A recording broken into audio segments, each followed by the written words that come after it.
What's going on, Music Impact Network? This is Nick Tatro, your community manager, and this is another episode of the Music Impact Network podcast. If you don't know, the Music Impact Network is a community of after-school music professionals and teachers. We provide resources and create content for the after-school music field because we know how different it can be than traditional school music learning.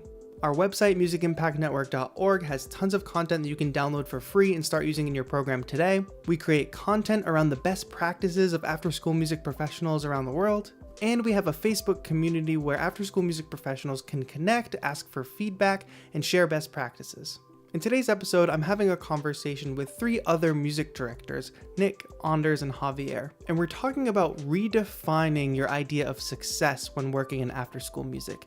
It can be a real challenge to transition from being musicians and learning very high-level musical concepts to bringing that to a community center or an after-school program where you really have to communicate ideas in the most efficient and fun ways. With that, we have to reevaluate what our markers of success are each and every day. Check out the conversation. I feel like every music teacher, after-school music teacher goes through this, but you come out of like your music education and especially like higher ed, like you're learning some super high level stuff naturally. And then you come back and teach this stuff. And like you said, you walk away happy that the kids identified a hi-hat, like they could create a hi-hat pattern, like a super basic concept.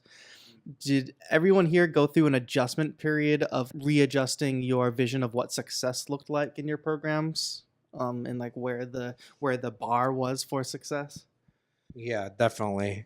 I remember when I was learning about when I was going to school, learning about like how to write a pop song, for example. And like you think about in college, like everything they teach you, song form, then major and minor scales, then cadences, and like all that different kind of stuff.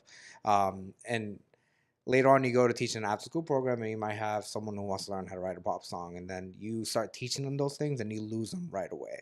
And for me, I had a moment where I had to sit down and ask myself, why am I teaching the things that I'm teaching? Am I teaching it just because I was told that was important, or am I teaching it because this is actually information that will be useful for them in this moment? And when you put it, at least for me, when I put it in that perspective, I realized half of the stuff that I was teaching, I did not need to teach it to them because at the end of the day, um, they they weren't going to value it as much because they weren't going to use it right away. Now, maybe in the future they will ask for it and they will be able to use it, but right now it's not that important to be able to bring their lyrics to life, as they would say. Mhm. Is there a certain amount of freedom in this job then? Because you guys, like you said, like literally making that decision of what's important. Yeah, because you're not teaching in order to meet a benchmark or a standard or a test, so there is that kind of freedom. I do know teachers who are like in public schools who say like, I have to teach this chorale because I have to, not because it's culturally relevant to my youth, and not because they listen to this at home, but literally because there's a system that tells them they're supposed to be teaching this, and it's just stuff that's not relevant that was created maybe 60 years ago. Yeah. Yeah, I would say that's also the question is a good one, because I think that a lot of what we do, obviously we're in a music environment, we're teaching music instruments and music software and music production and all those great things, but on top of that, we're also youth workers, we're social workers, so like in terms of measuring like success, like I said, kind of going back to what I was saying earlier, is like the overall sort of environment for the kid is like somebody who's engaged in like a music program, but is also doing well academically, and then maintaining healthy lifestyles, like maybe getting into a sport or other clubs that might be offered at your program. But in terms of like musical outcomes, I created a karate belt system, which is like a list of objectives. So it kind of gamifies your musical progress when you're learning, so you can go from being a beginner on like piano, learning just a simple melody with your right hand, then to learning how to build chords and playing with both hands together. And by the end of it, I go yellow pick, then red pick, green pick. So kids are like blue acquiring picks instead of like karate belts. It's like picks, colorful picks. So they're colorful guitar picks that have holes punched in them, and they can turn them into either a keychain or like a necklace. So it's a little token. It's a visual charm that they know they've achieved a certain level of proficiency. But the idea of the pick system is that it doesn't have to be within a certain time frame. They can go at their own pace. It's a voluntary program. They don't have to do it if they just want to learn guitar and do their own objectives and create their own program. That's totally cool.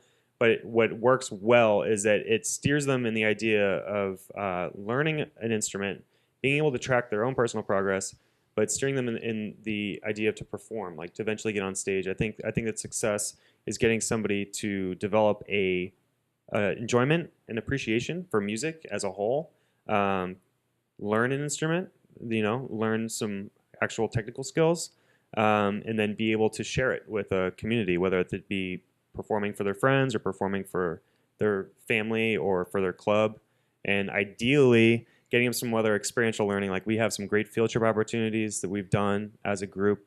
We always have a big show at the end of the year, whether it be a music and youth showcase or doing a concert with all of the clubs that we partner with.